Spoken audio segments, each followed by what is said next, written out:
이 제목을 한번 따라해 볼까요? 성령의 인도는 실패가 없다.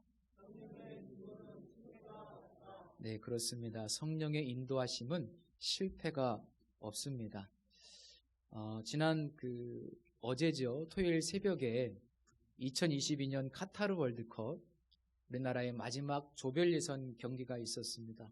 우리나라가 극적인 역전골, 그야말로 극장골로 강호 포르투갈을 이기고 16강에 올라가는 기적이 일어났습니다. 한마디로 각본 없는 드라마였는데 저는 라이브로 새벽이었기 때문에 방송을 보지는 못하고 아침에 일어나서 하이라이트를 통해서 그 영상을 좀 보게 됐는데요.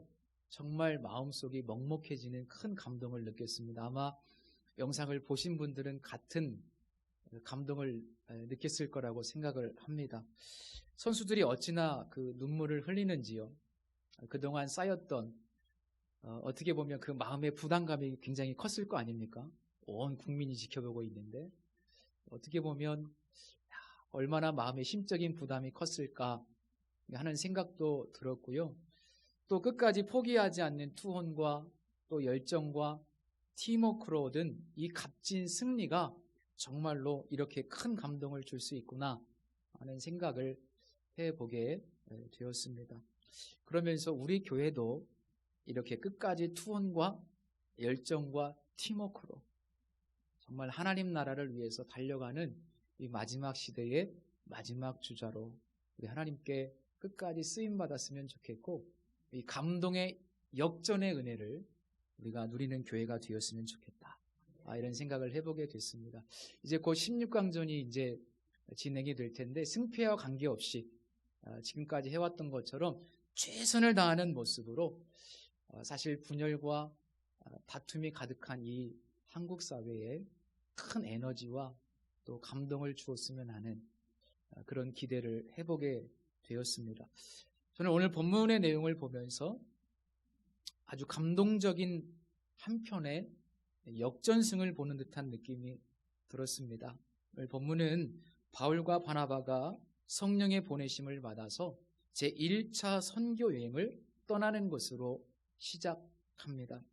이 선교 여행은 주 47년부터 49년까지 약 2년 동안 진행되는데 맨 처음 하나님께서 인도하신 곳은 바나바의 고향인 구브로 키프로스 섬이라고 하는 곳으로 성령께서 인도하셨습니다. 지도를 한번 보여주시죠. 제1차 선교 여행의 지도입니다. 예, 그들은 그 안디옥에서 남서쪽으로 약 25km 정도 떨어진 실루기아라는 항구로 내려가서 배를 타게 됩니다.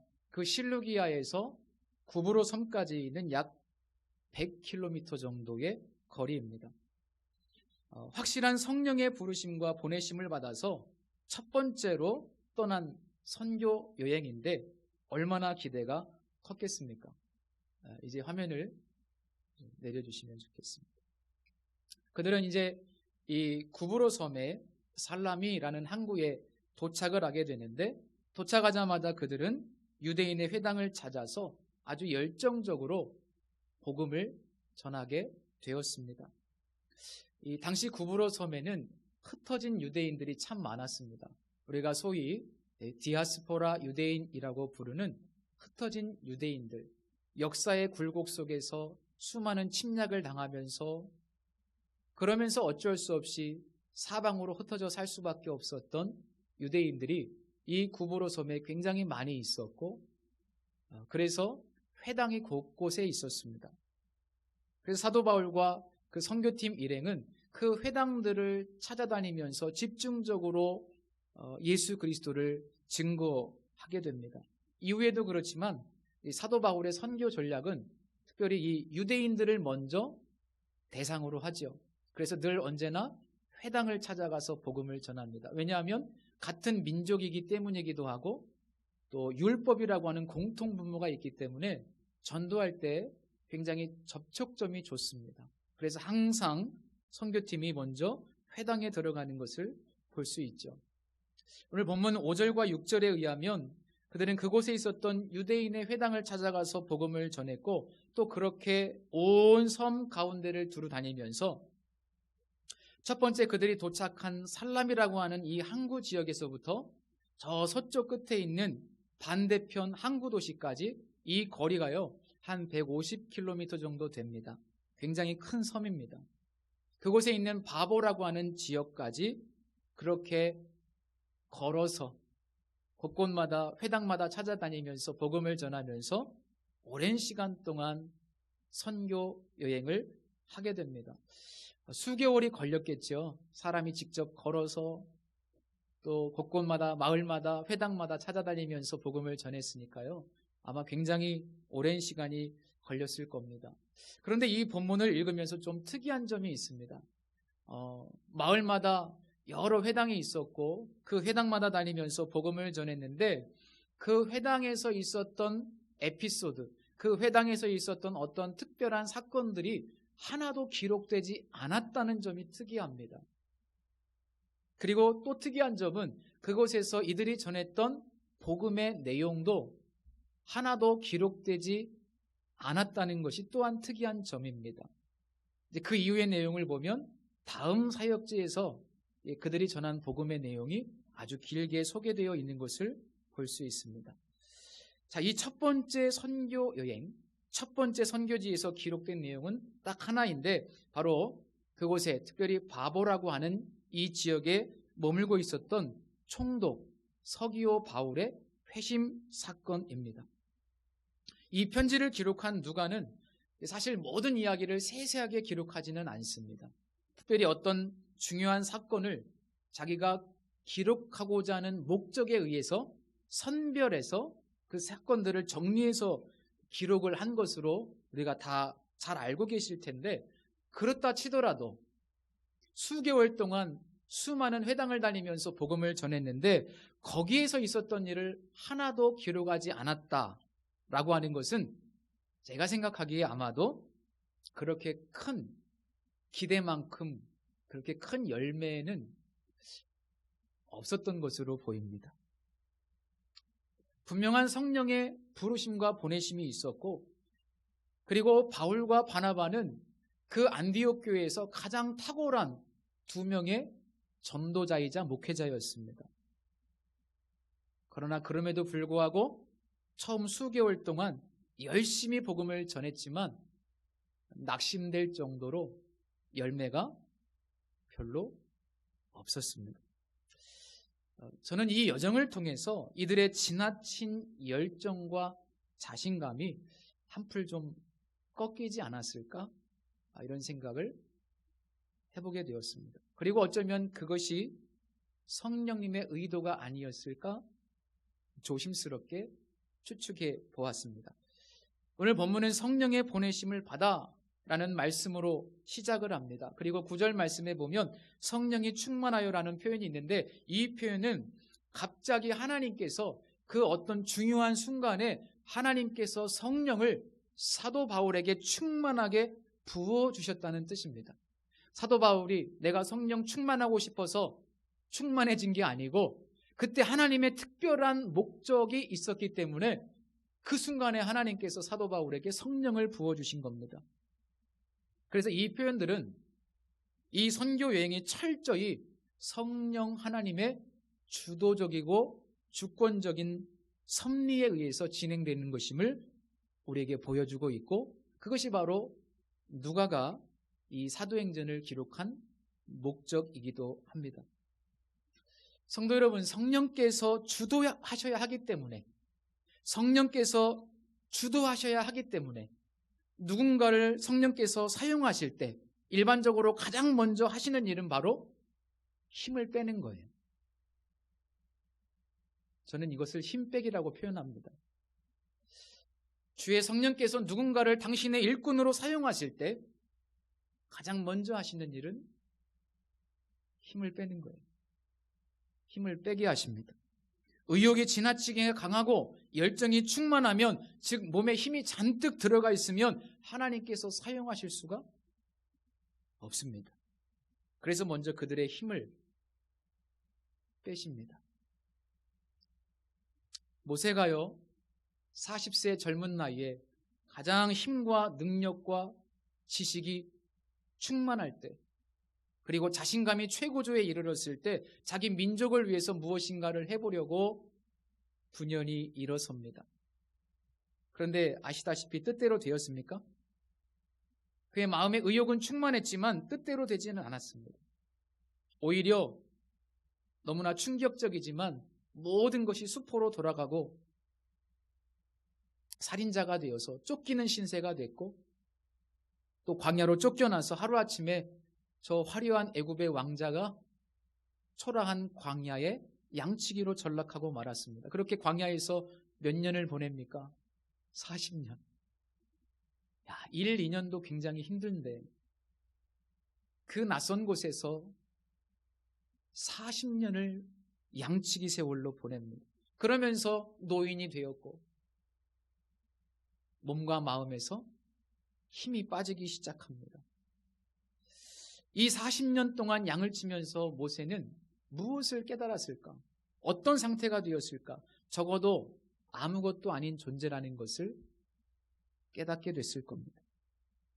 정말 철저히 내가 아무것도 할 수 없는 연약한 존재, 내 힘으로 무엇인가를 이룰 수 있다고 생각했는데 내 힘으로 아무것도 할 수 없는 연약한 존재, 그것을 깨닫게 되죠. 그런데 하나님이 그때 또 쓰시죠. 이것이 바로 하나님의 힘 빼기입니다. 하나님께서 그렇게 힘을 빼십니다.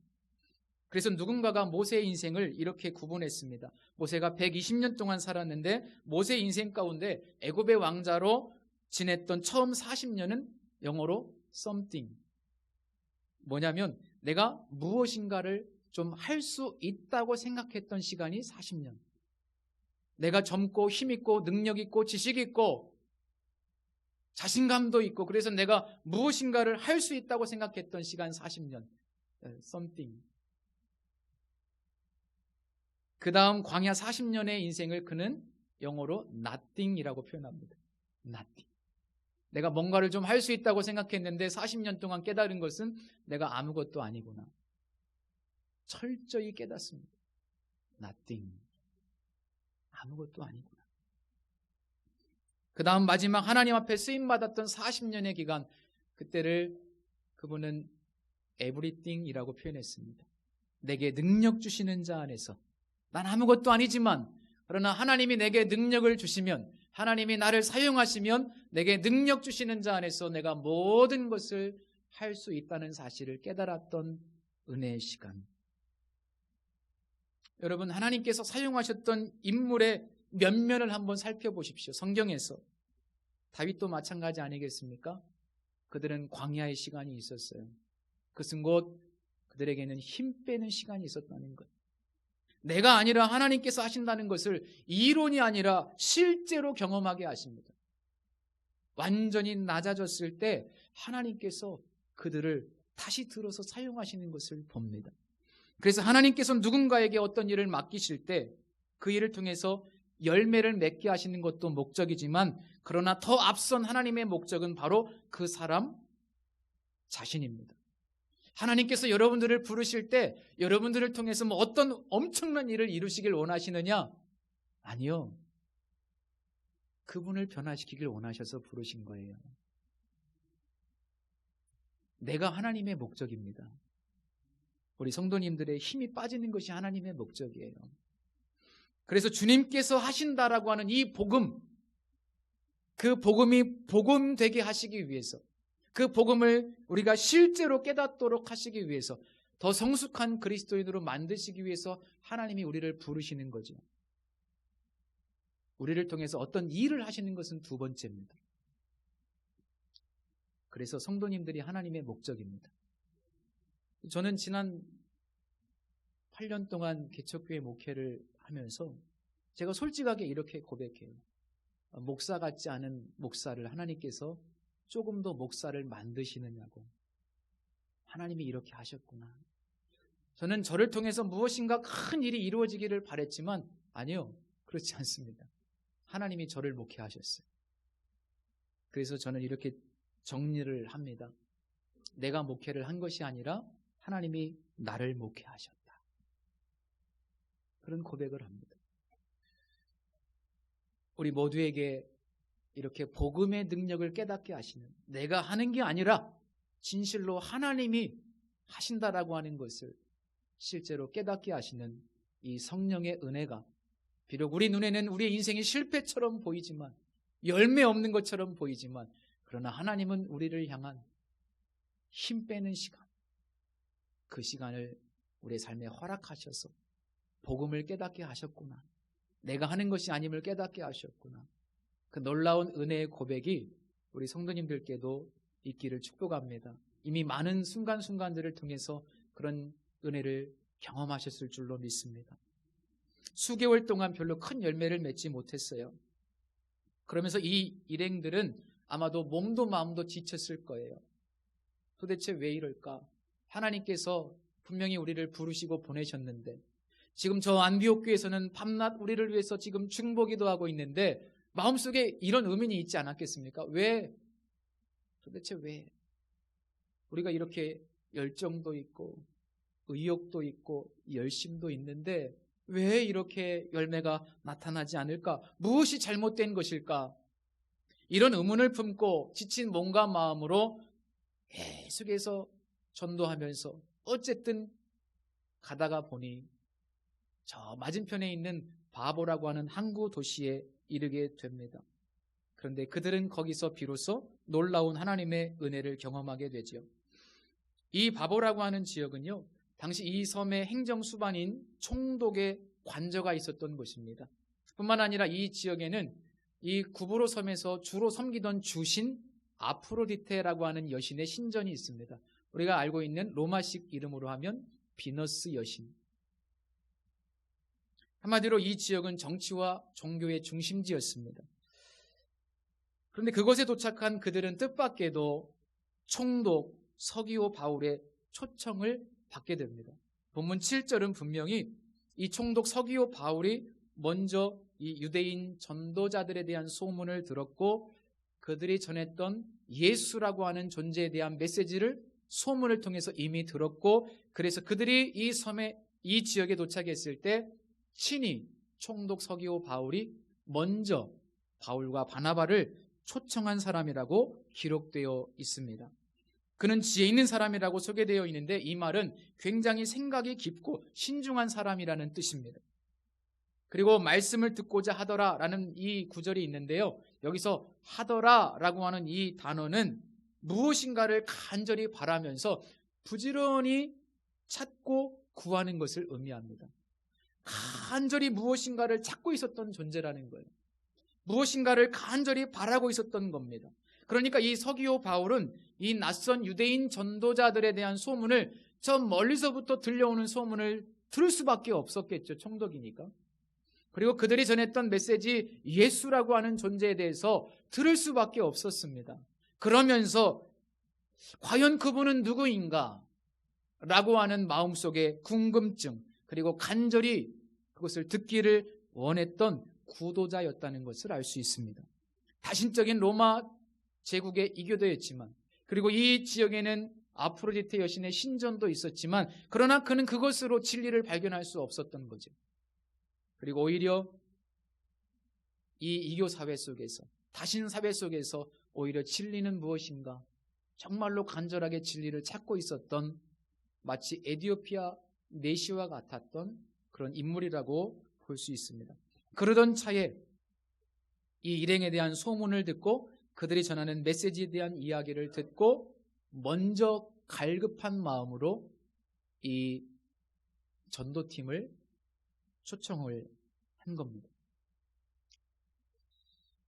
놀라운 역사가 일어나죠. 자, 이 사건을 통해서 알 수 있는 것은 주 안에서 그들이 수개월 동안 힘썼던 사역이 결코 헛되지 않았다는 것을 우리는 깨닫게 됩니다. 비록 유대인의 회당에서는 그렇게 많은 열매가 없었을지라도 하나님께서는 그들이 천천히 진행했던 그 전도 여행, 그러나 소문은 먼저 가게 하시고, 그리고 전혀 생각지도 못한 그 섬의 총독 서기오 바울의 마음속에 진리에 대한 갈급한 마음을 심어주셨고 그의 마음을 두드리고 계셨던 것을 볼 수 있습니다. 사도 바울은 고린도전서 15장 58절에서 이런 고백을 합니다. 그러므로 내 사랑하는 형제들아 견실하며 흔들리지 말고 항상 주의 일에 더욱 힘쓰는 자들이 되라. 이는 너희 수고가 주 안에서 헛되지 않은 줄 알미라.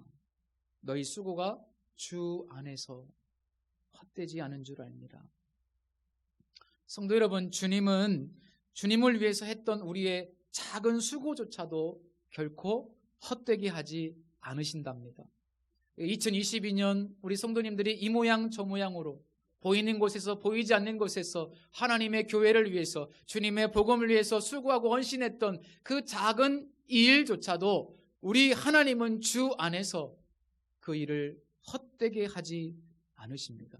우리 눈에는 별로 의미 없어 보일 수 있어요. 우리 눈에는 별로 열매가 없어 보일 수 있습니다. 1년 동안 열심히 살았는데, 열심히 1년 동안 주님을 위해서 충성했는데 별로 변한 것이 없을 수도 있어요. 그런데 흔들리지 말라고 성경에 말씀하고 있습니다.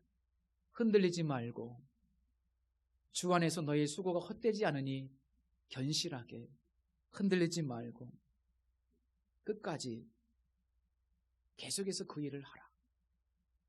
성도 여러분, 계속해서 흔들리지 마시고 그 일을 진행하십시오. 때로는 힘이 듭니다. 바울과 바나바도 얼마나 마음은 힘들었겠어요. 그런데 끝까지 가봐야 합니다. 때로는 힘들지만, 때로는 낙심되지만, 때로는 열매가 없어 보이지만, 그러나 흔들리지 말랍니다. 주 안에서 견실하게 서랍니다. 왜냐하면 주님은 우리의 그 모든 수고를 주 안에서 헛되게 하지 않으시는 분이시기 때문에 여러분, 우리의 눈으로 지금 확인할 수 없어요. 주님은 주 안에서 헛되게 하지 않으십니다. 지치고 힘들었고 낙심도 되었지만 그 수개월간의 사역이 없었더라면 소문도 없었을 것이고, 그러게 되면 총독 서기오 바울도 예수님에 대한 어떤 이야기도 들을 수가 없었을 것이고, 그러게 되면 이들을 먼저 부르지도 않았을 겁니다. 조금 오래된 책이긴 한데요, 엄마의 기준이 아이의 수준을 만든다라는 책이 있습니다. 그분을 저도 개인적으로 잘 아는데, 이 책을 쓰신 분은 지금은 돌아가셨는데 장애영 사모님입니다. 우리 교단의 사모님이셨어요. 그분이 이제 주교양 양육법이라고 해서 주님의 교훈과 훈계로 양육하라, 이걸 줄여서 주교양 양육법으로 유명하신 분입니다. 그분의 아드님이 한 분 계셨는데 만 16세인가요? 법대에 합격을 했어요. 갑자기 주요. 만 16세에 법대에 합격을 하셨고 만 21세에 사법고시를 패스를 한 분입니다. 그런데 갑자기 학교를 그냥 중퇴해버리고 그래서 그런데 이제 어쨌든 주님의 교훈과 훈계로 말씀으로 매일 아이와 큐티하고 말씀으로 그냥 아이를 양육을 했는데 어느 날 갑자기 이 아이가 이게 폭발한 겁니다. 그래서 이게 갑자기 유명해지셨어요. 그러면서 수많은 사람들이 이분이 자식을 어떻게 가르치고 교육을 했는지 막 물어오게 되니까 나는 주님의 교훈과 훈계로 양육한 것밖에 없는데, 그러면서 그거를 정리를 해서 세미나를 세미나를 많이 다니셨고 그걸 또 책으로 정리하셨고, 그 이후에도 많은 사역들을 통해서 정말 우리가 신본주의로 많은 사람들이 다 이렇게 학원 중심의 교육을 하잖아요. 물론 그것도 필요하고, 그러나 이쪽에 치우쳐 있는 우리 한국교회 성도들에게 신본주의 쪽으로 많이 이렇게 좀 방향을 바꿀 수 있도록 하셨던 분이 바로 이분입니다. 안타깝게도 암으로 몇 년 전에 소천을 하셨어요. 제가 부교육자로 섬겼던 교회에서도 이분을 모시고 여러 차례 세미나를 진행한 적이 있었고, 제가 개척교회 목회할 때도 사모님께서 아산까지 오셔서 그 지역의 주민들을 대상으로 이런 그 세미나를 진행해 주신 적도 있었습니다. 그러면서 이제 그분하고 개인적인 교제를 할 수 있는 그런 시간들이 조금 있었죠. 언젠가 그분이 어떻게 예수님을 믿게 되었는지 잠깐 이야기를 하신 적이 있었습니다. 그런데 그 이야기가 아직도 저에게 잊혀지지 않는 굉장히 충격적인 기억으로 남아 있습니다. 청년 시절에요, 갑작스럽게 사랑하는 아버지께서 큰 질병에 걸리셔서 병원에 입원하시게 됐어요. 아마 암인 것 같았습니다. 갑작스럽게 이 청천벽력과 같은 소식을 접하게 되면서 온 가족이 패닉의 상태가 돼버린 거예요. 그 당시에는 수십 년 전이니까 아버지가 직장 생활하고 돈을 벌어왔잖아요. 기둥 같은 존재잖아요.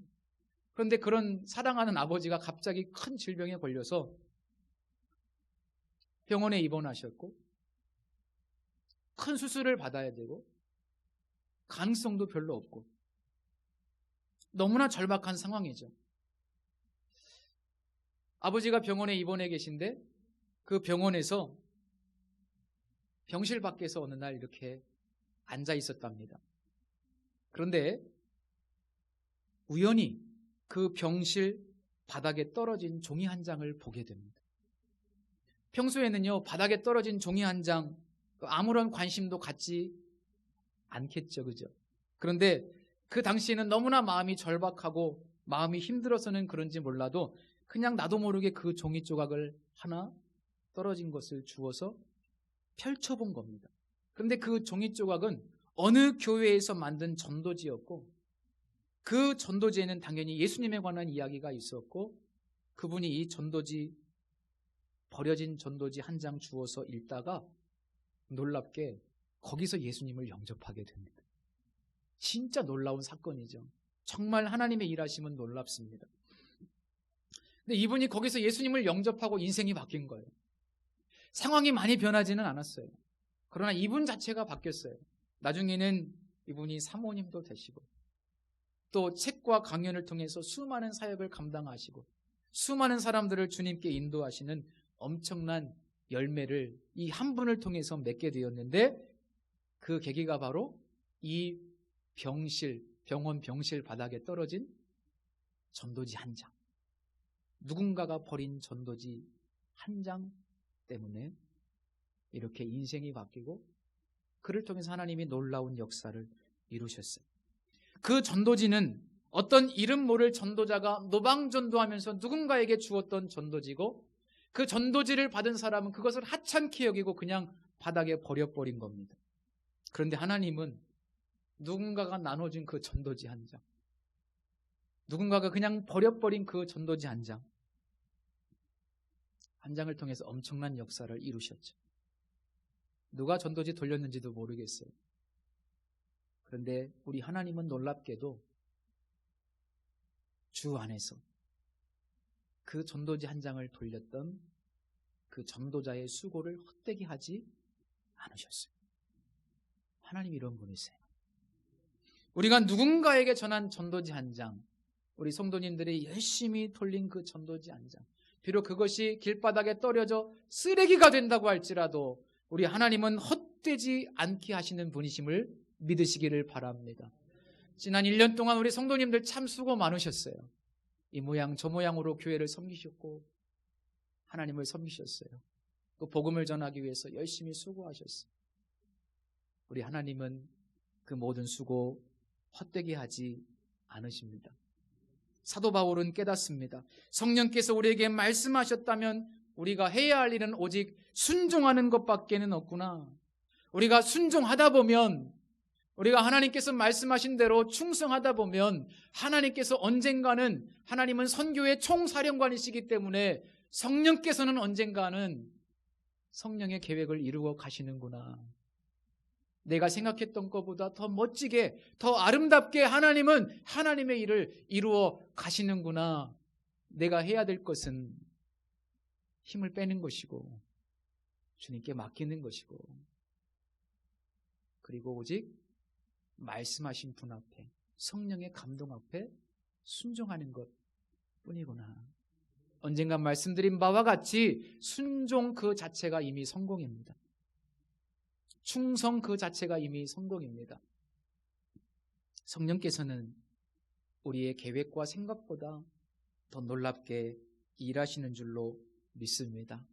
하나님께서 예수 그리스도를 통해 하신 일도 그렇습니다. 빌립보서 2장 그리스도의 창가에 보면 너희 안에 이 마음을 품으라 곧 그리스도 예수의 마음이니 그는 근본 하나님의 본체시나 하나님과 동등됨을 취할 것으로 여기지 아니하시고 오히려 자기를 비워 종의 형체를 가지사 사람들과 같이 되셨고 사람의 모양으로 나타나사 자기를 낮추시고 죽기까지 복종하셨으니 곧 십자가에 죽으심이라. 이러므로 하나님이 그를 지극히 높여 모든 이름 위에 뛰어난 이름을 주사 하늘에 있는 자들과 땅에 있는 자들과 땅 아래에 있는 자들로 모든 무릎을 예수의 이름에 꿇게 하시고 모든 입으로 예수 그리스도를 주라 시인하여 하나님 아버지께 영광을 돌리게 하셨느니라.